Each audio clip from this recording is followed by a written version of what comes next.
నమస్కారం అండి. అందరికీ మంచి ఇన్ఫర్మేషన్ ఇస్తున్నాను. మీరు సంక్రాంతికి మీ సొంత కారులో ఊరెళ్తున్నారా? అయితే మీకోసమే ఇది ఈ వీడియో. మీరు టోల్ గేట్ దగ్గరికెళ్తారు కదా! మామూలుగా జనరల్‌గా ఒక్కోసారి మర్చిపోతాం ఫాస్టాగ్‌లో డబ్బులు ఏసినామా లేదా అని. ఒకవేళ ఫాస్టాగ్‌లో డబ్బులు లేకపోతే మీకు డబల్ ఛార్జ్ చేస్తారు కదా! ఇప్పుడు ఏందంటే మీరు క్యాష్ ఇస్తే డబల్ ఉంటది. ఒకవేళ మీరు యూపీఐ చేయాలనుకుంటే యూపీఐ చేయొచ్చు. యూపీఐ చేస్తే మీకు ఖచ్చితంగా ఒక రూ. 100 ఛార్జ్ ఉందంటే మీకు రూ. 25 ఎక్స్ట్రా పే చేయాల్సొస్తది. డబల్ అంటే 200 పే చేయాల్సిన అవసరం లేదు.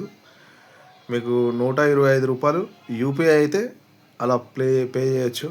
మీకు యూపీఐ ఉండాలి. అది మీరు గమనించండి.